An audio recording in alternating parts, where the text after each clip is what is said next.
Welcome into the Fantasy Football Diagnostics Podcast, where we provide you with your weekly diagnosis of everything fantasy football. Whether it's season-long leagues, dynasty, DFS, or sometimes even IDP, we got you covered all year long.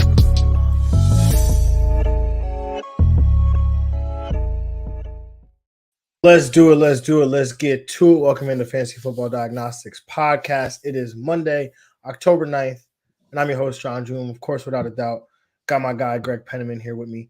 Greg, how we doing today? Doing well, doing all right. About to end Monday night, the ultimate revenge game for my man Devontae. So he's expected to play. That was great news for me specifically. A lot of fantasy managers out there that he's gonna hopefully get them that Monday night miracle, that Monday night win. So solid week so far. Christian Watson, I feel like I'm having him and playing against him in the most player I've ever played this year. So for this specific week, so a lot of riding on Watson tonight too. Yeah, man, and we also got some not so great news on the injury front. It seems like Aaron Jones is not expected to play. Pretty big blow for some folks that obviously, if he's in your running back slot, you're probably not finding a running back to stick in there right now. Nope. I mean, I think your hope would be like Amir Abdullah. Well, hopefully he was in your flex first of all, because if you listen to the pod, have Monday night people in their flex, so you can possibly get a receiver as well. Or you know what? In our dynasty league, Greg, I did have him in my flex, and so I'm just swapping in Jaden Reed, which is there you go. Feels nice. But I'm in another league where I went all receivers this week. Okay, yeah, you had no choice. Yeah, he is in my running back slot. And I think I'm just going to take the L because it's a dynasty. White, yo? It's a dynasty league. Zimmer White's not there then. No. And I can't even the way that the app works, I can't drop people who've already played. So yeah, it's a little rough. It's a little rough for your boys. So Jordan Love for 100. Let's go. I hope so. In that dynasty league, it's possible though. Jordan Love could legit. Okay. I mean, he's got the matchup. He does. So, anyways, let's talk about the Week 5 recap because that's what this show is about. It is our fantasy football Week 5 recap where we're going to recap the performances from Week 5, and obviously that means we got to recap our Swags as well as our Jags. Because got to recap those guys that showed out for us, but also got to talk about those guys that we're just the guys, man, just a guy. So let's start with the quarterback position as we always do, Gregory, and the number one quarterback on the week. I said he was start of the week consideration for me.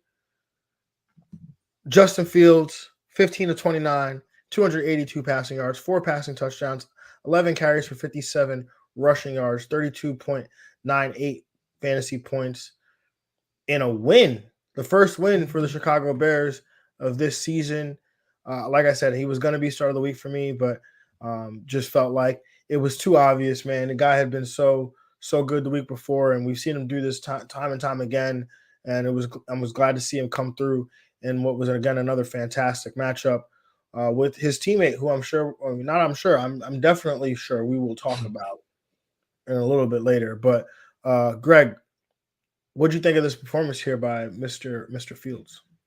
Yeah, a great performance here, using his legs as well, doing what he has to do on the ground, seeing those design runs, seeing him get to DJ Moore, becoming that difference maker for him, getting big plays down the field, and that just increases his upside even more. So if he can continue to do that, which I think he will, I mean, if you were able to buy low on Justin Fields, man, you're looking real nice right now. Minnesota next week, Vegas the week after, Chargers the week after that.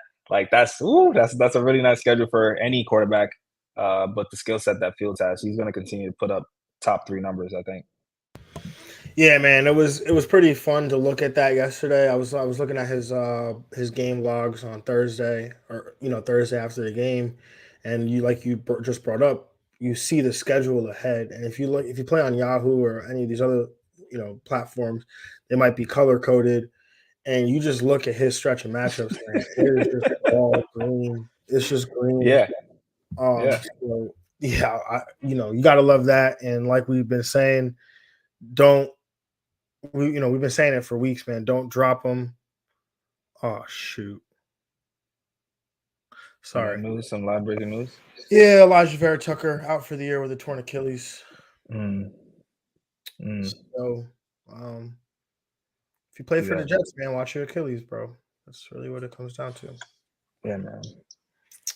Anyways, not wrong. Different pod. And I'm gonna hold my composure here. I'm not gonna tilt live on the air because I know that's what y'all want me to do.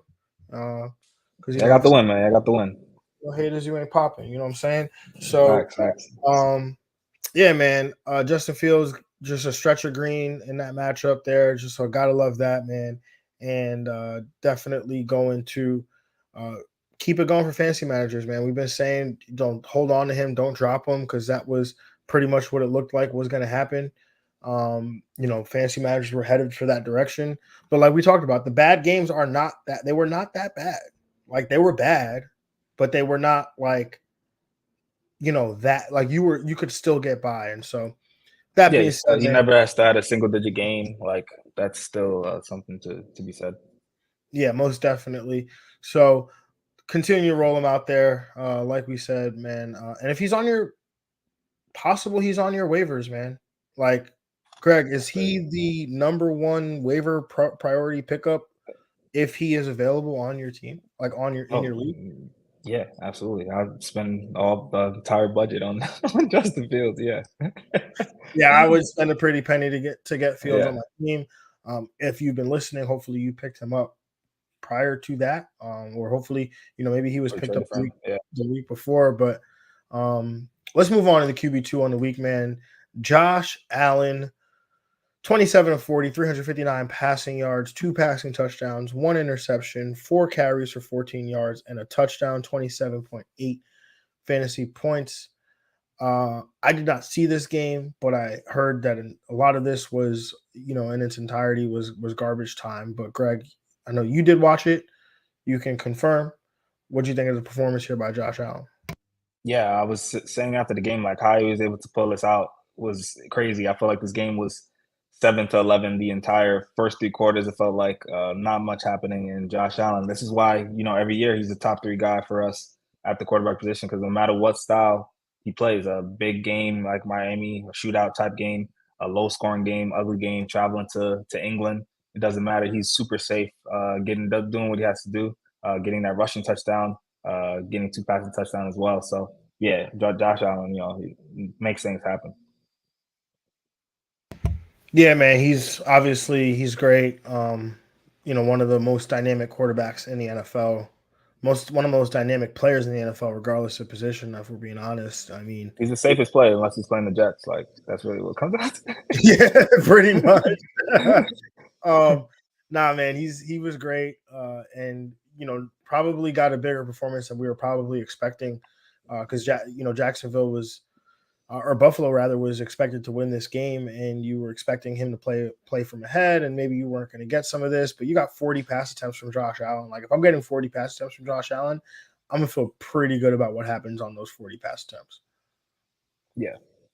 All right, let's move on to the QB3 on the day. Jared Goff, 20 of 28, 236 passing yards, 3 passing touchdowns, 2 rush attempts for no yards and a touchdown. So funny how that works. 27.4 fantasy points on the day. Greg, what did you think of this performance here by Jared Goff? Yeah, man, Jared Goff, man, leading probably one of the hottest teams in the NFL right now. Just like people are really, really believing. I said like last week after that matchup against the Packers, I'm leaning into this to the Detroit Lions and led by Jared Goff. This offense is doing really well. I'm glad he's able to get this top 12 performance for sure because David Montgomery is going to be stealing a lot of touchdowns from him, especially in that red zone. But for him to still get three passing touchdowns is a really good measure. So I expect a fringe QB1 kind of rest of the season. I think as well. Yeah, I mean it's great. Like Noah Monroe, St. Brown. Yeah. Obviously Jahmyr Gibbs out the backfield, and no problem. 20 of 28. Just handing out just dots this whole weekend. So gotta love that there for for Jared Goff. So let's move on to rounding out this top 12 of these quarterback swags, man. QB4 on the day, Jalen Hurts. 5, Greg's favorite quarterback, Desmond Ritter. 6, 6, Brock Purdy. 7, Greg's quarterback stream of the week. Oh, let me hit the button real quick. Woo. On time. Greg's quarterback stream of the week, Sam Howell. Joe Burrow coming in at 8. Kirk Cousins, 9. Patrick Mahomes, 10. Russell Wilson coming in at 11. And Bryce Young coming in as the quarterback 12. Greg, what'd you make of these performances here by some of these top 12 quarterbacks, and anybody else you want to potentially shout out? Yeah, glad to see Joe Burrow back in here, man. Welcome to fantasy football. Hope that calf is good to go. He said, he's feeling better last week. You can see now he's playing into the field, even without T. Higgins, for him to get over 300 yards. That's what's up. Desmond Ritter coming through with a 300-yard performance is crazy. But that definitely in 21-19 game for sure too. That's very impressive. And yeah, that was Sam Howell coming through stream of the week. Was looking scary in that first half, but he was able to come through and start getting into his people, Logan Thomas, for sure, especially too. Hey, man, look, I think the fact that it was scary in the first half is what got you to this QB7 finish right here, because,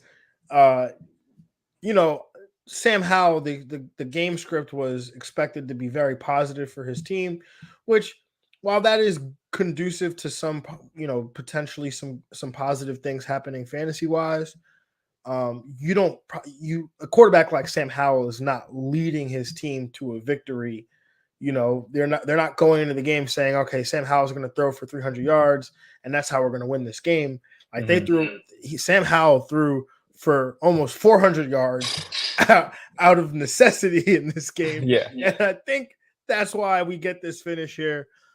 51 pass attempts, 388 passing yards there for Sam Howell. I promise you, when they came up with the game plan, that was not the formula for success. It was kind of an interesting quarterback week. You had some pretty high performances, and then just kind of tails off at the end.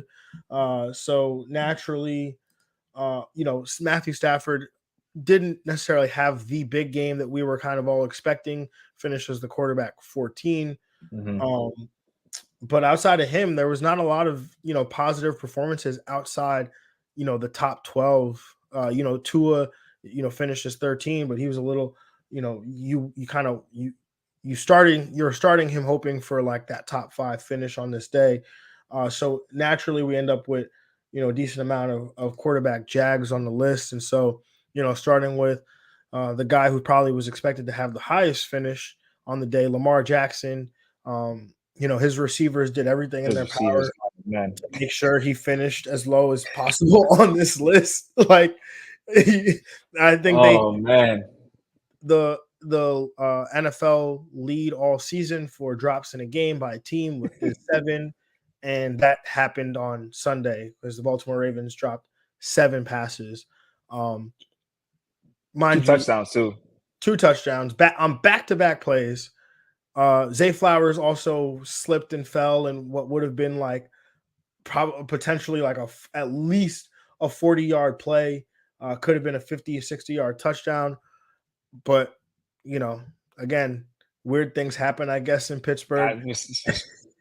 I don't know. Like, pass catchers not named Andrews are just cursed. I feel like they're cursed. Andrews dropped the touchdown too. Word, that's right. And he dropped like I think 2 routine passes as well. So he was not immune to this.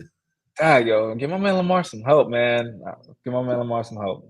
The crazy part was the reaction on like ESPN. I don't know if you saw that, right? Like somebody was comparing it. Stephen A was saying how Lamar is not, the Ravens aren't, they're getting their money's worth from Lamar right now after his performance They should pay him more and take the money from the receivers and give it to Lamar. Like, I mean, if he could if he could figure out how to pass it himself, I feel like Lamar would try. Oh yeah, Yeah, yeah, at this most point. definitely. I Yeah, mean, yeah, the options are better at this point. Obviously, yeah. we're being I'm sure. I remember Bateman saying all that crap in the offseason too, like about the receivers we have in them were fine. Like the GM was saying, like we need some good receiver picks or whatever. So uh, yeah, Bateman's got to also step up too. He dropped a couple too. most definitely, man. So somebody had said, "Hey, Lamar had the best 22 of 38, 236, no touchdown, one you'll ever see, honestly, bro, because they left at least like 100 yards on the field and 3 Hmm, touchdowns. Um, hmm. anyways, enough about him. My quarterback start of the week did not come through for you. Did actually even save his day remotely with what looked like at the time a go ahead touchdown pass. CJ Stroud, I'm talking about here. Josh Dobbs, my quarterback stream of the week. Uh, don't even know where he ended up on this list outside the top 20. I think he had 2 interceptions and a fumble. Those 2 interceptions were the first 2 interceptions of the season for him. Zach Wilson also did not come through in what was supposed to be a good matchup. As we got later in the week to this game, man, I was really convinced the Jets were going to lose. I mean, you were getting news DJ Reed was going to be out. You were getting news that Justin Simmons for the Denver Broncos was going to be in. So now I was just like, kind of like, yo, man, their defense is getting stronger. Like now everyone's expecting this to be a spot, but I don't think that was really Zach Wilson's problem as much as there were just some they had some plays in the red zone that didn't quite go their way. He had that really fluky interception at the end of the game to Patrick Surtain. It was just it was kind of a wild day. And then Mac Jones, Greg, I love being able to say this. You and I scored more fantasy points this week than Mac Jones. Yeah, I mean, he's been having a very troublesome season. I mean, there's no one really there to help him out as well. So, yeah, it's been a rough season for all Patriots. Yeah, most definitely. Anybody else you want to shout out that did not come through for fantasy managers this week, Greg? No, I think we're good. All right, let's move on to the running back position, man. And the running back Swags, the number one running back on the day. Guy had to play himself in fantasy today. It's okay, Travis. I had to play you too. Talking about Travis again. 26 of 136, 2 touchdowns, 5 targets, 4 receptions, 48 receiving yards, 36.4 PPR points on the day. Greg, what do you think of this performance by Travis Etienne?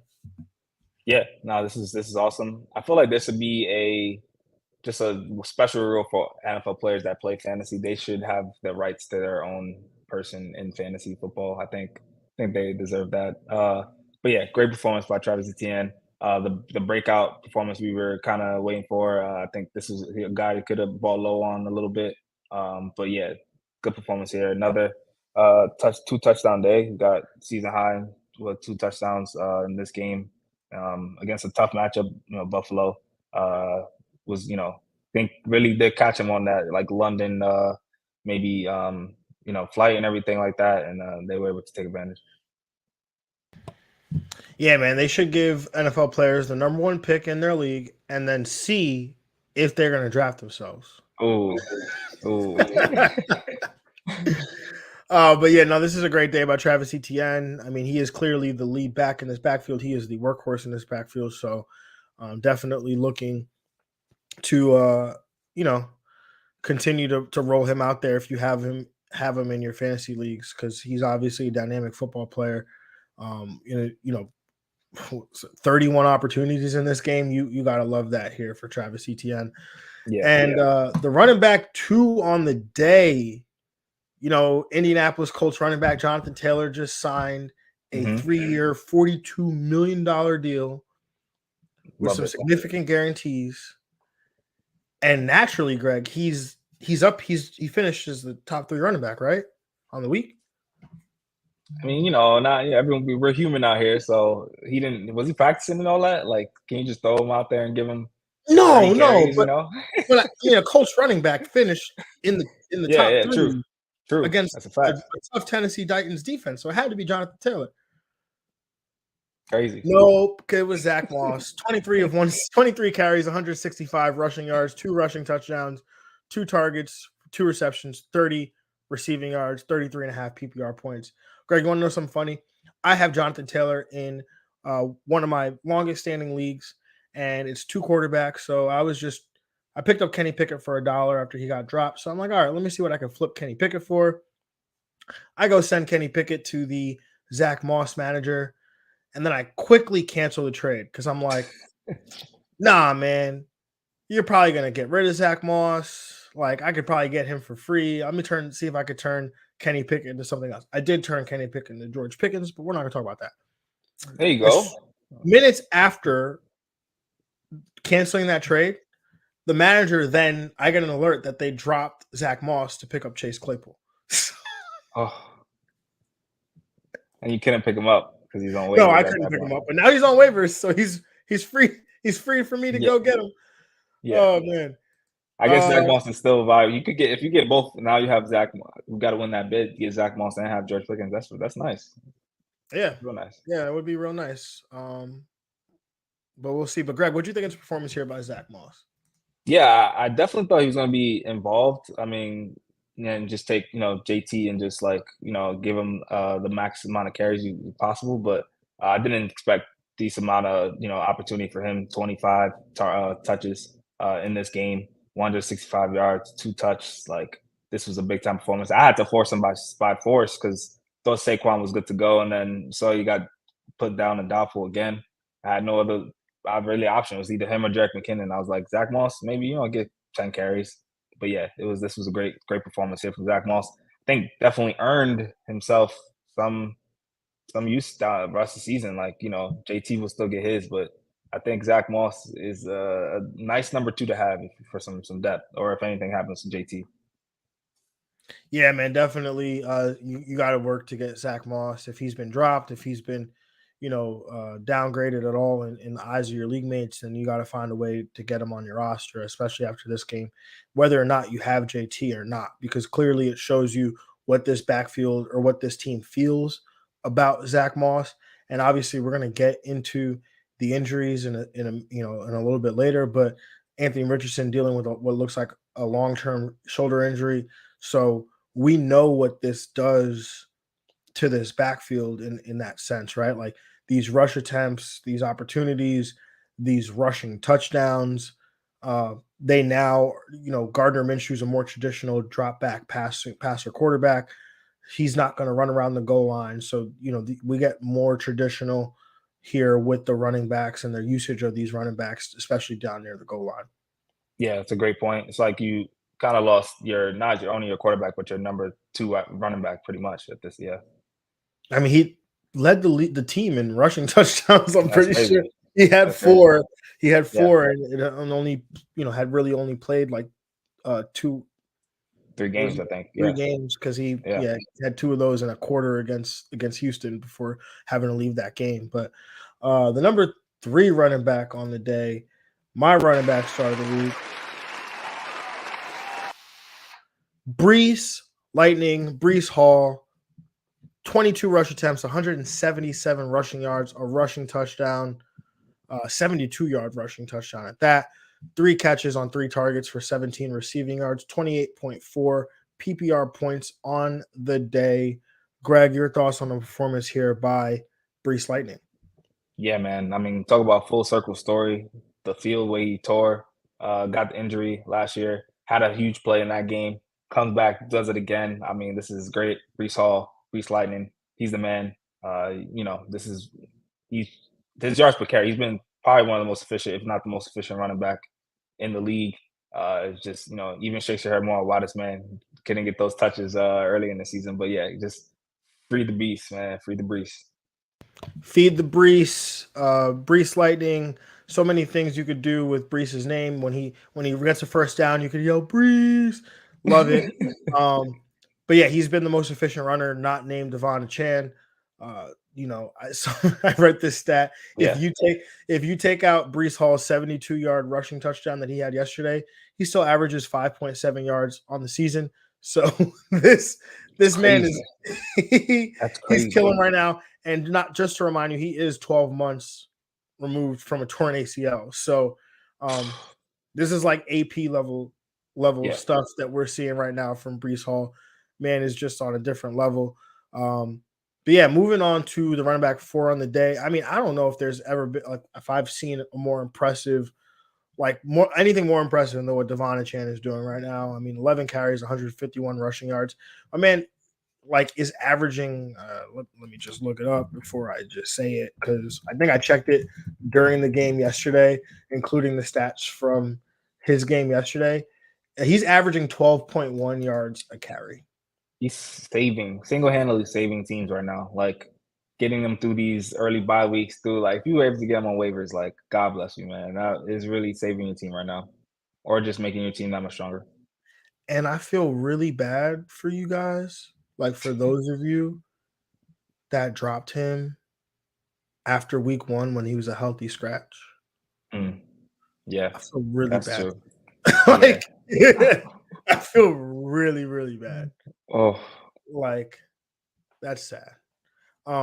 Anyway, the running back 5 on the week, Dave Montgomery, 6, Alvin Kamara, 7, Jaleel McLaughlin, 8, Tyjae Spears, 9, DeAndre Swift, 10, Raheem Mostert, 11, Christian McCaffrey. What are you doing down there? And 12, Isaiah Pacheco. he got the Greg, touch though. He got that touch. That's all that got matters. the touch. Greg, any thoughts? Oh, sorry. And Joe Mixon, your running back start of the week, tying Isaiah Pacheco for that RB12 finish. I will hit the button. Greg, what did you think of these performances of these top 12 running backs and just any other running backs that might have stuck out to you here? Yeah, a lot of young names in here. Dave Montgomery continuing to just ball out. He's kind of being that Jamal Williams of the Detroit Lions, getting those touchdowns, man, getting in the end zone. Uh, some rookies out there. Tyjae Spears playing well. DeAndre Swift, another great performance. He's giving you back really good value from his ADP right now so far. And yeah, the young guys, Kendra Miller, some blowouts. So guys saw Kendra Miller, so Jordan Mason in there. So those kind of those depth pieces that you might want to keep an eye out for when we're looking for some people to have just in case of RB1 injuries. Most definitely, man. Kendrick Miller's got to be picked up. Jaleel McLaughlin, I think he's played his way into a role here, Yeah. even when Javante comes back. He is a little light, so he's not going to be a guy that ever takes the full workload here, but he's explosive. Average 7.6 yards per carry in the game against the Jets. I think he's a guy that you definitely want to pay attention to, as well as Amari Demarcado, rookie running back for the Arizona Cardinals, finished as the RB16. Saw a bulk of the work after James Conner left that game with what looks like a knee injury. Don't know the extent of that, but he's a name that you definitely want to pay attention to. Jaylen Warren, I mean, he looked that on that last drive, or there was a drive prior to the Pickens touchdown where they were able to kick a field goal and make it 10-6. On that drive, it was all Jaylen Warren. Like it was all him, and he looked really good too in those moments. And then I do want to shout out Jordan Mason because he did finish as the RB15, and he's not a guy that we're ever going to really play unless there's an injury or we get really positive game script like the Niners did get here. But it just goes to show. I mean, Elijah Mitchell has been out with a knee injury. He has a history of knee injuries, going back to even college. So Jordan Mason is the number 2 running back here for the San Francisco 49ers and that run game. And we obviously know what that means. So Jordan Mason is a guy that, obviously Christian McCaffrey, he's outside of that 3-year stretch where he played, I think, like 5 games. He's been pretty durable throughout his career. But Jordan Mason's a guy I think you should have a very close eye on, if not on your bench. Yeah. I think Jordan Mason, especially with Elijah Mitchell's always been in and out of lineups throughout his career. So I think having that number 2 for arguably the best team in football right now, you want. Yeah, you definitely want that. And then we got to talk about some running back Jags, man, because it wasn't all that great at the running back position this week. Derrick Henry, after coming through with a big matchup, in a big fantasy game last week, fell back down to earth this week. I don't know if that's really earth for Derrick Henry. I should probably reevaluate that. But Bijan Robinson, what we thought was a fantastic matchup against Houston, didn't really come through in the way that we thought he would. 11.8 PPR points on the day. Brian Robinson, he was supposed to have a big day against a struggling Chicago defense. The Chicago defense did not look like they were struggling at all on Thursday night. So definitely a performance that is more than lackluster. Kyron Williams against that tough Philly defense, and obviously he came into the week banged up. Did get the full allotment of touches there for the Rams backfield, but just couldn't finish higher than an RB3 this week. James Cook, again, I didn't watch this game. So I'm not really too familiar with what happened there, but he did not come through in a way in which I'm sure in a game in which I'm sure he was pretty much the run game was abandoned in this game. I'm going to take a guess there. But Miles Sanders looks like he got his job taken by Chuba Hubbard. I mean, obviously he dealt with the injury last week, but this week Chuba Hubbard out touched him again. Miles Sanders also had a fumble in this game. So it just kind of makes you wonder, have they turned this backfield over to Chuba, or is this a situation where he's dealing with an injury and they're just monitoring his workload? Yeah, I mean, definitely not a strong RB backfield no matter who's kind of starting. So it is kind of dicey with like if you're trying to hunt for, I guess, Chuba Hubbard, even with this news. You know who I did see get a carry though, and I was highly intrigued? Who? Laviska Shenault. Throwback, yo. Oh That man, is a throwback if there was that a is a throwback, throwback. Yeah, for because sure. that's something I've been wanting for a long time. It's just play Laviska at running back. Like, come on. My man is 6'2", like 230. Just put him back Got the there. size. Yeah, got the size.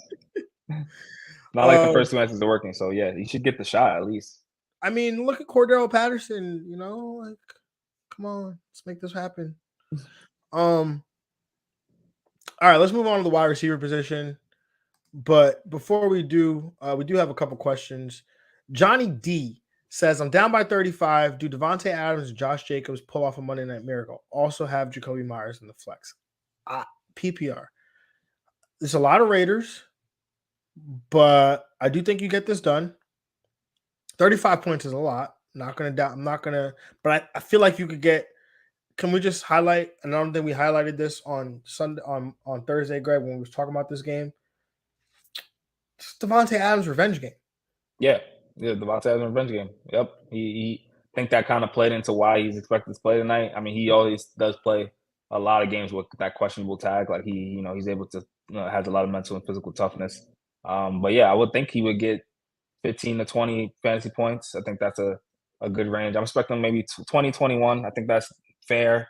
Give Josh Jacobs, Green Bay's rush defense is horrible, so I'll give him maybe 11 to 15 points. So then that put it right there. You need Jacoby Myers to kind of get you a couple catches, maybe like a 3 for 40 day, 3 for 50 day. That'd be good. Yeah, and It's gonna be close. It's gonna be close. I think projection wise, I look at my personal projections. I think we get you there. Let me Devontae's just. like 21, maybe.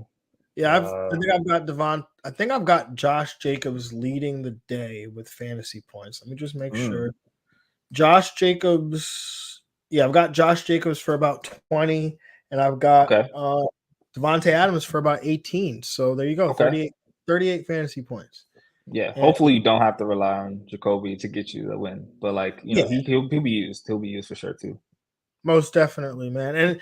And if Jacoby's not getting them, that means Devontae is probably getting them. So Jair Alexander is scheduled to play tonight. So yeah, maybe Myers will get more looks too. Look, man, Devontae might have cooked Jair in practice, might have taught him everything he knows. Like, True. This is true. George Play 01 says, should I pick up from waiver Quentin Johnston or Josh Palmer? I love this, George. I mean, I'm assuming you were trying to pick up one of these guys because they're both on bye and they're both available, and you have until Monday Night Football starts to pick them up. Again, I'm going to say what I've been saying all year with these two guys. If you need immediate production next week in week 6, because there are bye weeks, and I would go to Josh Palmer. If you are looking for a rest of season stash, someone to come through on your bench, or someone to, kind of just bake in the oven on your bench, to me, that's Quentin Johnston. Greg, what do you think about that one? Yeah, I think if I had to make an assessment, that's really all you really can go right now. As far as to be fair to both receivers, none of them have really stood out yet, and like took in that number 2 role, the new one that just opened up. They have the Cowboys next week. Secondary can be, especially after Trey Diggs being injured, definitely some opportunities there. So yeah, I think I'm with you. Yeah, I mean, like I said, Palmer's got the role right now in terms of snaps and routes run. Johnston strictly only plays in 11 personnel, but like we always say, cream rises to the top, and there is an expectation. At least I know we're expecting this, Greg, is that Johnston takes this role over at some point. Yeah. All right, let's talk about wide receivers, man, and the wide receiver swag. I really thought I was going to come in here and talk about DJ Moore from Thursday Night Football as the first wide receiver, and I was really prepared to do it. Okay, you've been talking about this guy every week, saying bye, Jamar Chase every week. Every week, man, I've been saying bye, Jamar. Even when we're not talking about Jamar Chase, you'd be like, should I trade for this guy? You're just like, bye, Jamar Chase. Woo! And boy, did he come through, man. 19 targets, right? Everyone's talking about, no T. Higgins, like yep. Tyler Boyd, Joe Mixon maybe out the backfield. And it's like, nah, I'm just going to throw the ball more to Jamar Chase. 7-Eleven, man. He said he's always open. He posted on his X a picture of 7-Eleven. Like, that's him right there right now. He said he's always open. True receiver talk. Always open, man. I'm just taking that clip and just, send it to league mates if they, in response to, hey, you open to trade offers? I'm always trade off, So, like, anyway, 19 targets, 15 receptions, 192 receiving yards, 3 touchdown receptions on the day, 52.2 PPR points on the day. Greg, what did you think of this performance here by Jamar Chase? I mean, he just had to, he's just making up. He's taking the total from week 1 to week 4 and just like adding it up so he can continue to, give you these big performances. I mean, 3 straight weeks now with at least 14 fantasy points. Another game with double-digit targets. Had 15 in week 3, 19 here. I mean, yeah. If you were able to get by Jamar Chase after those first 2 weeks, like, yeah, you're now sitting here feeling real nice. Definitely feeling real nice here about Jamar Chase. Guess what? Buy window officially closed. Oh yeah. Oh yeah. Yep. It's officially closed. Moving on to the number 2 wide receiver on the day. Hopefully you listened on Thursday when we were talking about our Thursday night prop bets, or on Wednesday rather, we were talking about our Thursday night prop bets for the game. And I said, I'm gonna be doing a ladder for DJ Moore. We're gonna hit the 60, we're gonna hit 80, we're gonna hit 90, we're gonna go to 100. I even went up to 110 receiving yards, and he smashed all of those in the first quarter. DJ Moore, 10 receptions or 10 targets, 8 receptions, 230 receiving yards, 3 touchdown receptions. He should have had 4. The refs, I don't know what that was, where they said he stepped out of bounds, and he never stepped out of bounds. They never showed a replay of it, of where he stepped out of bounds, and they always show that replay. I will say though, I did see a clip from the film, the game film, and it is close. It is close. It's much closer than it looked when it looked like in real time because I could not find where he stepped out of bounds. Anyway, though, Greg, what'd you think of this performance here by DJ Moore? Yeah, DJ Moore doing what he has to do. He's been, pretty solid this year, I think, as well. Outside of this week, this big week, he's been great since week 2. At least 13 fantasy points in PPR leagues all throughout those weeks, and now he's got the blow up game here. And just how he said, Justin Fields has that schedule. DJ Moore has that schedule as well. He's going to continue to blow up with Justin Fields. Yeah, most definitely, man. DJ Moore is a guy that's got to be, he's got to be like one of the high valued wide receivers heading through this next stretch of weeks. I mean, Yep. the production is the volume has been there. The production hasn't quite followed, but as like you said, Justin Fields, his schedule gets better. So does DJ Moore's. As Justin Fields gets better, so does DJ Moore. So I definitely got to love that. I saw a tweet today. It was a meme where it was like, "Oh, DJ Moore managers thinking that they won, not realizing that until they face Jamar Chase manager." But then I looked in our League of Extraordinary People, and there is a team. Teddy has both of these guys, both of them. No problem. Those two players alone were 12 points away from outscoring my team. So, brutal. Anyway, the wide receiver 3 on the week, Tyreek Hill, 9 targets, 8 receptions, 181 receiving yards, 1 touchdown, 32.1 PPR points on the day. And the reason why Greg is now 4-0 against me in our FanDuel competition. Anyways, Greg, what do you think of his performance here by Tyreek Hill? I mean, I gotta get some win somehow against the Giants. I gotta just attack them. I mean, if I know that this team is not going to show any fight, defense is not as good, offense is not as good. They can't cover any games. I think they've been out covered now all 5 games. So yeah, I feel like I had to get something. Tyreek Hill though, a beast, a monster. Just continuing to do what he does. Go nuclear. It's just crazy that they have literally built a track team in Miami. Yeah. Devon Chan was calling Tyreek Hill slow, and they're like, you realize that he hit 22 miles per hour on that play, which is the fastest that anybody hit all season. And he's like, 22 miles per hour don't matter. He got hawked because Tyreek Hill did not score on the play.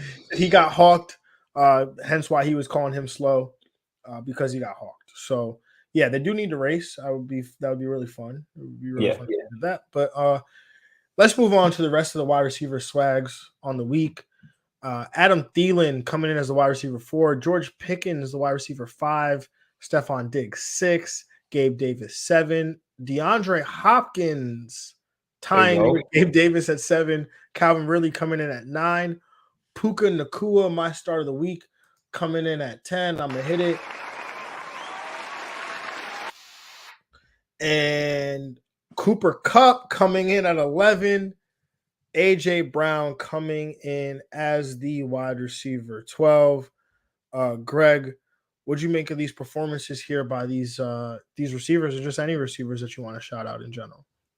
Oh yeah, love the fact that both Rams receivers, Puka and Cooper, are in that top 12. I mean, that just kind of solved everyone's concerns that had concerns about Puka, about Cooper, about how this offense is going to go. They can both eat in this Rams offense. I mean, I think that's definitely a fact. A high-paced offense, a team that can get yards down the field. I think they can both thrive and succeed. But yeah, other than that, George Pickens coming through, getting a big performance here, another big day. And Gabe Davis, that's good to see. Both Browns receivers still getting a very good day against the Jack secondary. Yeah, most definitely. I was, that's another thing I was excited to see was just Cooper Kupp and Puka Nacua, how they would coexist. And I'll tell you exactly how they coexist. 23 combined targets.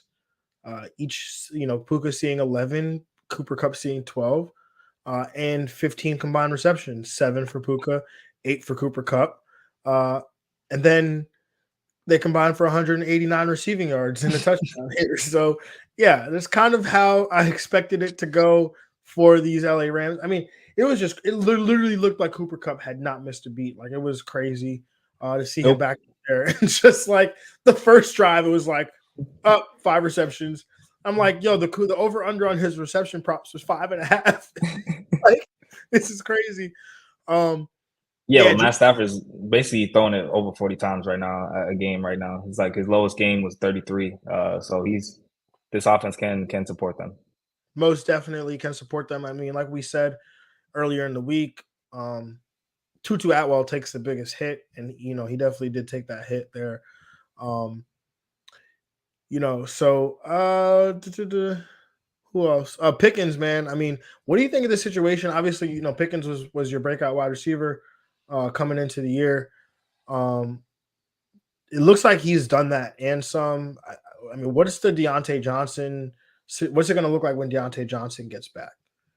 I still think it was kind of my assessment coming into the year. Like Pickens will have the higher output as far as yardage and stuff. Maybe Deontay would get more receptions, but George Pickens, man, if he gets one-on-one, he's going to win the majority of the time. And Pickett seems to be a great deep ball throw to him.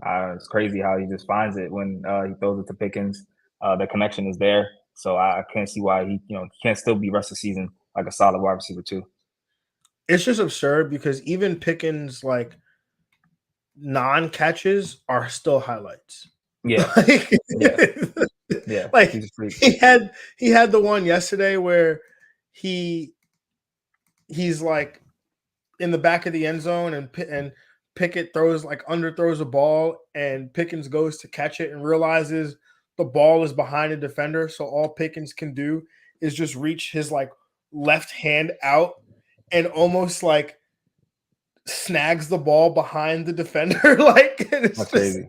like, bro, what do you like? How is that even like? How do you even do this? Like, this is crazy. Jordan Addison came through. He was a guy that I was down on coming into the week, but he came through in a big way. And now Justin Jefferson, we don't quite know his status, but he's potentially going to miss some time here. So it looks like Jordan Addison could step into a number one receiver role very quickly here. Oh, Josh Josh Reynolds Downs. always. Oh, Josh Josh Reynolds Reynolds. and Josh Reynolds. Yeah. Yeah, Josh Reynolds for sure. Josh Downs, though, 6 catches, 97 receiving yards. Jameer Gibbs was out, so I had to elevate Josh Downs from the bench into the starting lineup. Was very very excited to get 15.7 PPR points from him. And Anthony Richardson, we talk about how this impacts the offense, but I feel like this raises Josh Downs, right? Like the two best games I feel like we've seen from Downs have been with Gardner Minshew playing. And Downs, he plays in that slot, plays in that area of the field. So I, really feels like he's gonna end up with potentially better, more usable fantasy value with Minshew in the lineup. Yeah, I agree. Let's talk about some wide receiver Jags on the day, and we had quite a few guys, man. Chris Olave, Garrett Wilson, Nico Collins, Devontae Smith, Nick Westbrook-Akine. Just when we notice, Nick, that you were doing well, and we all go in to count on you this week against an Indianapolis defense that struggles. Ryan Tannehill remembers that he plays with DeAndre Hopkins. There you go. There you go. Anybody else that laid an egg there for you, Greg, this week? No, not that. It was a big wide receiver week, big score. So some guys did really well. Hopefully, Chris Watson doesn't end up on this list. That's all. Michael Pittman Jr. could have had a better day. It does well. Yeah. Just a question on D Hop, because I know we were talking about him and I was, making the D drop jokes and stuff. And then we had said last week, you put him in your starting lineup. Initially, I was going to say put him in your starting lineup and then go send out trade offers.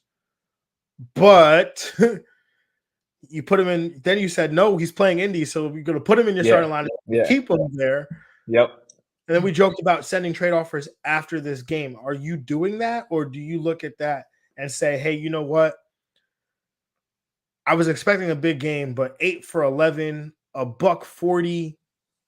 22 PPR points. Were you expecting that, Greg? Because I don't think I was. I mean, we definitely like the what he did here. I think I expected maybe a touchdown. 140 receiving yards is really good. I still think this is a good time to sell though. Just because before this, his highest output was 65 yards. I mean, he's being drafted as a wide receiver one. They have Baltimore next week and then a bye week, so it might be a little rough over the next 2 weeks. So maybe if you can sell him, I think I'm still with that. Yeah, I think I agree with that too. All right, let's move on to tight ends, man, and tight end Swags, the number one tight end on the day. That would be George Kittle. 4 targets, 3 receptions, 67 yards. All 3 of those receptions turned into touchdowns. 27.7 PPR points on the day. Greg, what do you think of his performance here by George Kittle? Yeah, man, big time performance here. The day before his birthday, today's his birthday too. So there you go, right there. He's doing what he's got to do. 3 touchdowns, big number. He balled out early. It's like he knew he wanted to do this, especially because he had the F Dallas shirt under his jersey too. He definitely wanted to get into the end zone. The 3 receptions, 3 touchdowns. I mean, this is a ultimate touchdown and out performance, if anything. But he did what he had to do for sure. This is the ultimate touchdown and not performance. I didn't even think about that because I gave 4 it to targets. somebody else. Oh no, but he's got the yards. Yeah, I mean, I wonder how those catches, the 3 catches were all touchdown catches. Correct, but So like the yards were all, I mean, yeah, he got the yak, I guess. The yak. Like if you take away the touchdowns, right? And you just give him the yards and the receptions, we're looking at 9.7 PPR points. Yeah, he doesn't finish, but the other guy doesn't even finish remotely close. Oh, Right. man. Well, I'll think about this some more. This is a compelling argument for touchdown or not tight end of the week. Yeah, no, this is a great performance by George Kittle. My favorite part was the trick play that they ran to get him that was it his second touchdown, I think, I think it was his second touchdown. The Detroit Lions ran that trick play like 4 hours earlier. And so, like, they ran the same exact play, and Kyle Shanahan was like, yeah, you know what? Probably watching Scott Hanson, like, I like that play. Like, they run the same play. Like, it was pretty wild. Gotta love that, man. But the number 2 tight end on the day, my tight end start of the week. Wrong button. Dallas Goedert, 9 targets, 8 receptions, 117 receiving yards, a touchdown reception, 25.7 PPR points on the day. By the first drive, Dallas Goedert has outscored or had scored the most fantasy points that he scored all season on the first drive. Crazy. Greg, what do you think of this performance here by Dallas Goedert? Yeah, I'm glad he came. I think fantasy managers were getting a little impatient with Dallas Goedert, but he's got a nice schedule coming up. I got the Jets next week as well. Miami after that, and Washington. So, I think he's got a nice little stretch here where he can come through for fantasy managers who I'm coming into the year, Dallas Goedert was, thought to be one of the safest tight ends to have in fantasy. So hopefully you can build up to this. Look, man, I speaking as someone who had Dallas Goedert in like one of their most important leagues, like every single week he was like 3 to 5 or 3 to 6, like every week last year, and it was fantastic. Yeah, Like because so consistent last year. You drafted him as the tight end 5 or the tight end 6, and every single week he finished between 3 and 6, and it was great. Anyways, that's not what we've been getting this year, so I'm glad to see him come through in this matchup and one where he was my start of the week. So I must say, I don't know if I've ever had a start of the week as good as this week. I mean, minus the CJ Stroud, Breece Hall in top 3, Puka finished top 10, Dallas Goedert in the top 2. And I don't want to be that guy, but I'm going to use this opportunity to be that guy. Like, If it wasn't Puka, it was going to be DJ Moore because that's how really much I really like DJ Moore's matchup. But I just needed to, give that confidence boost to Puka. But anyways, gonna pat myself on the back there for a good Yes, start of the sir. week. Anyway, moving on to the tight end 3 on a day. Travis Kelce, 11 targets, 10 receptions, 67 receiving yards, and a touchdown. Gave fantasy managers a scare. They thought it was an ACL, non-contact, but turned out to be a low ankle sprain. 22.7 PPR points on the day. Scored the touchdown after leaving with the injury, so definitely not concerned about that. Saw a really funny Taylor Swift joke today, but I'm not going to make it on this podcast. Just make sure you go follow Joey Wright on Twitter or on X. Anyway, Greg, what do you think of his performance here by Travis Kelce? Yeah, not surprised here. I mean, this is what they do. This is what the Chiefs offense have kind of become. I think it's like 1990s, receiver, big time pass catcher, big time running back, and quarterback. Like that's all they're running through this offense. Travis Kelce and Mahomes kind of carried that team towards the end of the game. And yeah, I think this is, as long as he's on the field doing what he's got to do, he's gonna put up big time numbers. Yeah, man, he's gonna dog, man. Come on. Travis Kelce, top 3 tight end. That's what he does. Let's round out the rest of these tight end swags, man. And the tight end 4 on the day, Greg's tight end stream of the week, Logan Thomas. Good stream of the week for yeah. You got 2 top 12 streams. That's nice. If you those bye weeks, man, had to get through. Yeah, man. Look, Greg going with that Washington stack. While Chicago smoked on a Washington pack. Anyway, Yes. Sam Laporta doing what he does, just being a top 5 tight end. Dalton Schultz coming in at 6. Darren Waller, welcome to the 2023 NFL season, finishing as a tight end 7. Kyle Pitts, welcome to the NFL, finishing as a tight end 8. Cole Kmet in at 9. Adam Troutman coming in as a tight end 10. Mark Andrews coming in at 11. And Tyler Conklin, my tight end stream of the week, coming in as the tight end 12, tying with Jonnu Smith as the tight end 12. Greg, what'd you make of these performances here by these top tight ends, and anybody you want to shout out? Yeah, I mean, it's glad that we got these names that came through for people. I think a lot of these guys were in that stream category, and like Tyler Conklin, Jonnu Smith, Cole Kmet was on some rosters. Dalton Schultz. The moment I dropped him, this man wants to now start playing well. So that's good that he's finally also coming into the fantasy football year. Welcome himself as well. So yeah, you like to see these performances here. Kyle Pitts with a tight end 1 effort. Both the tight ends are being used here. Yeah, man. Yeah, absolutely. Dalton Schultz also dropped him, so there's that. Darren Waller traded him away, so there's that. Kyle Pitts, I did not try to acquire. I also benched him in other leagues. Actually benched him for Logan Thomas. So I guess that was actually. Oh, okay. No, that's not. Yeah, you're fine. But yeah, man, definitely some positive tight end performances, and we never ever, and I say never ever, but we rarely ever have an honorable mention of the tight end position. But I felt like this one was noteworthy because Chigo Okonkwo is a guy that people were kind of like betting on to have a tight end 1 type season. Mm-hmm. 9 targets, 5 receptions, 33 yards, but the 9 targets definitely caught my attention. Are you looking to Chigo in any shape, form, or fashion, Greg? Nah, not yet. I mean, Indy's secondary is just really bad. I think it's really bad. I think every team that's come through them has come through. So I think I might have to see it again against like a more respectable opponent. I think, or just anyone but Indy.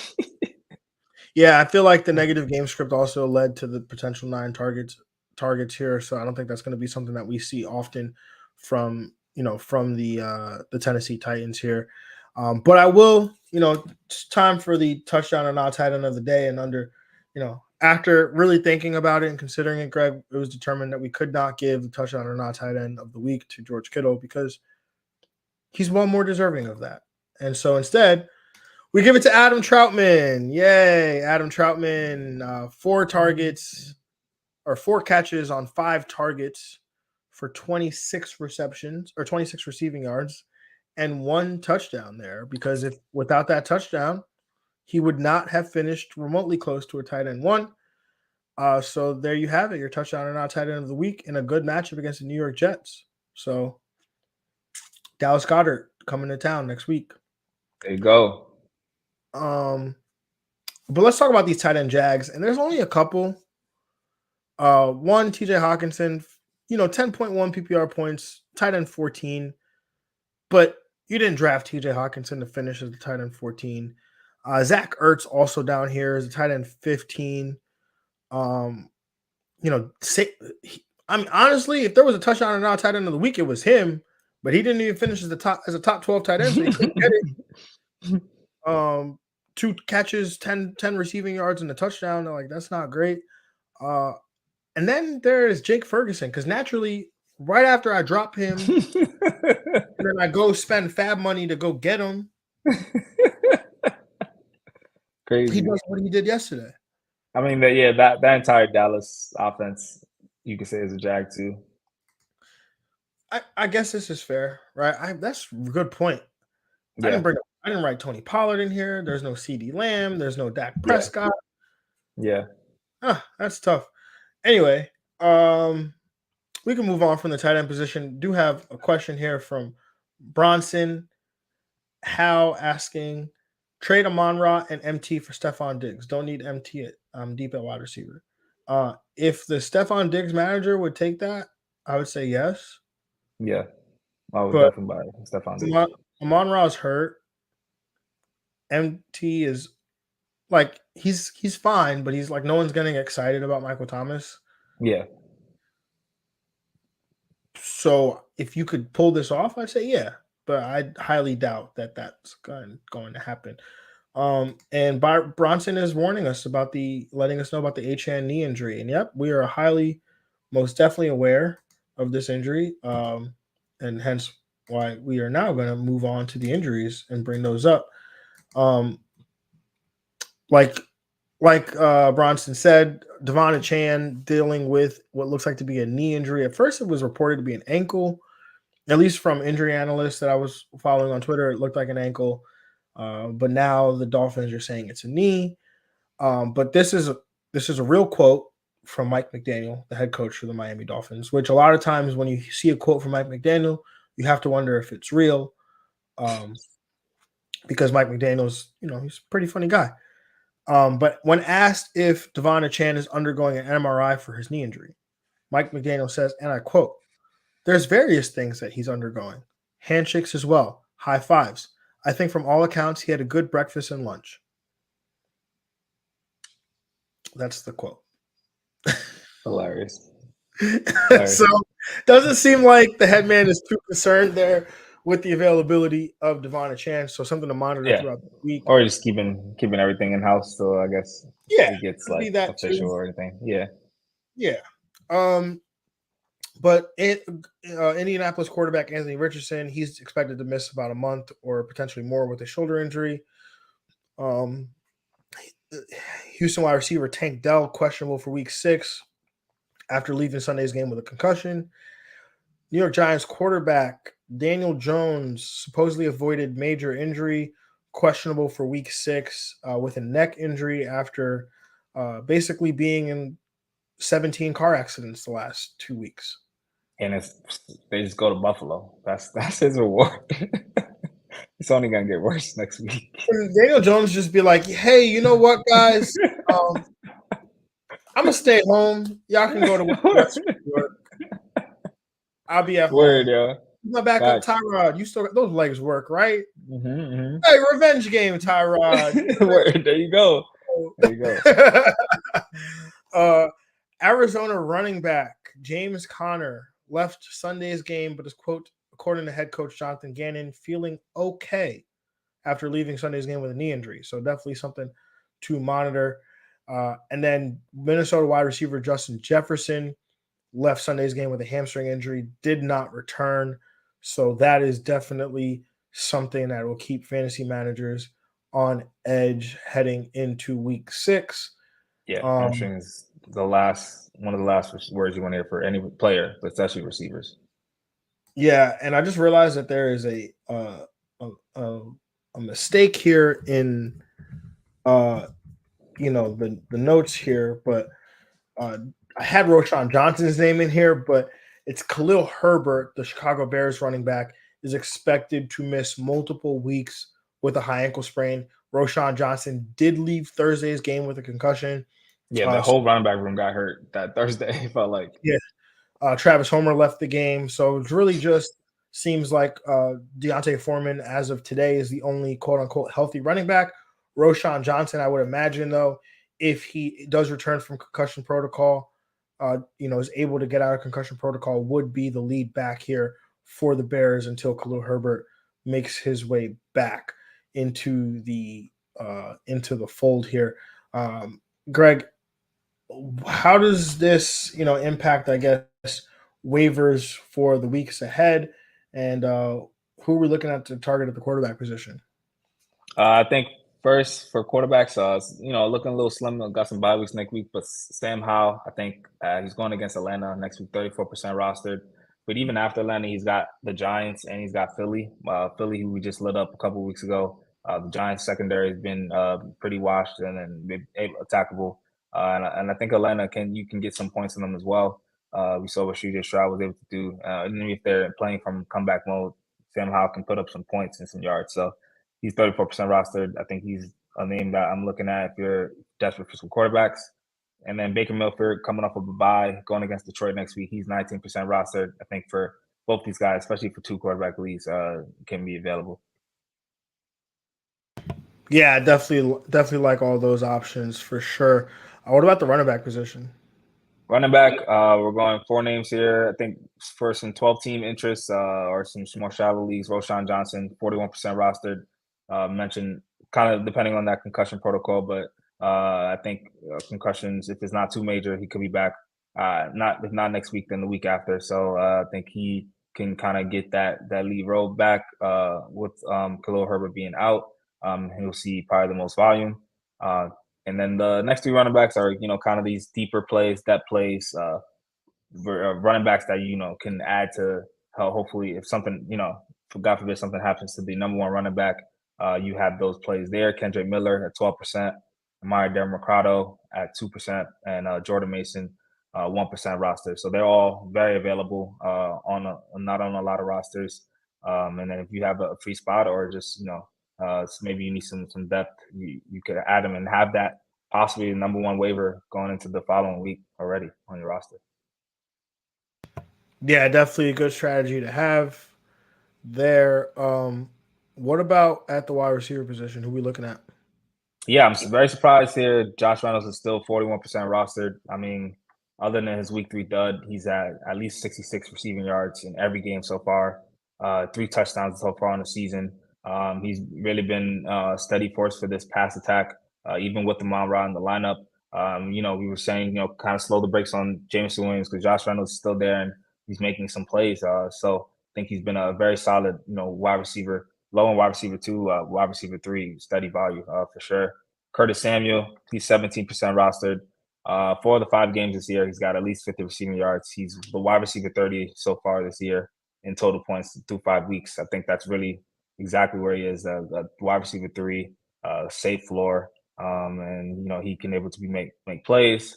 And then Josh Downs, 9% rostered. He went 6 for 6 targets, got 6 receptions for 97 yards. And we talked about his impact may even increase with Gardner Minshew being our quarterback. And lastly, deep leagues, if T. Higgins doesn't go, Trent Irwin, man, got targeted 10 times. You think Tyler Boyd slipping right in? Nope, let's throw to Trent Irwin 10 times. I think T. Higgins, if he's not able to go, this is only if he's not, I think he could be an ad. I wouldn't spend a waiver on him, but keep a monitor on T. Higgins' health again this week. Yeah, I definitely agree with that there. Trent Irwin's, somebody I think people should be paying attention to. I'm just curious to hear your thoughts on this, Greg. We're saying add Curtis Samuel, which I totally agree with. You got to drop somebody to do that. Would you drop teammate Jahan Dotson, who Curtis Samuel has 27 targets to Jahan Dotson's 30, but Curtis Samuel has 85 or has caught 85% of those targets for 23 receptions, whereas Dotson's at 17 receptions, 56%. Both have a touchdown on the year. Curtis Samuel's about 10.6 yards per reception. Jahan Dotson's at 8.2. Curtis Samuel also has 3 rush attempts for 20 yards and a rushing touchdown, so he's got the safer floor there as well. Dotson, obviously, I think we understand the role that he's playing in this offense.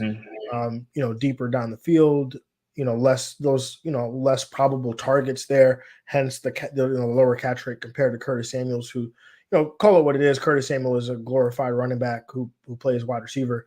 Would you make that move?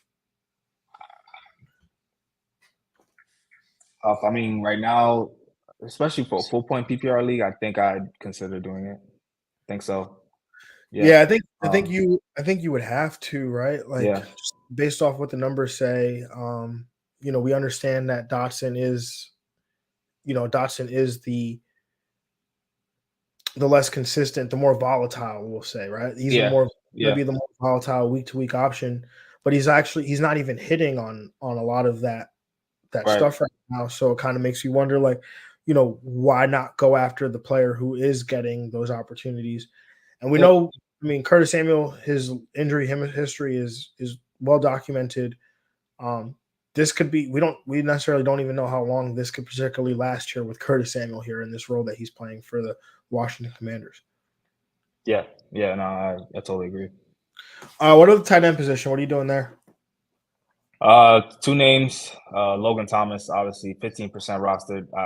He's my stream of the week, so I think he should have been added for this matchup, especially against the Bears. But 11 targets, 77 yards, a touchdown. Second straight game with at least 8 targets. He's got 3 games with at least 40 receiving yards, and he did miss one due to injury. So he's been always a guy that somehow seems like he's been able to get it to those middle of the field guys, those short A-dot guys, Curtis Samuel and Logan Thomas. So I think he's got to you got to add, especially if you're looking for a tight end to maybe give you some stability. And Dalton Schultz, 36% rostered, seems to have come on over the last 2 weeks, at least 40 receptions and a TD in both games. Season high in targets this week, and reception and yards. So I think he's coming along, getting more chemistry with CJ Stroud. Yeah, definitely agree with those 2 additions as well. And going to throw his name out there again. Tyler Conklin, plays Philadelphia next week. Good matchup for the tight ends. And again was utilized this week as well. So just going to throw that out there. Greg, anything else we want to add before we close this one out? No. All right, y'all. Well, have a good one. Appreciate y'all staying on.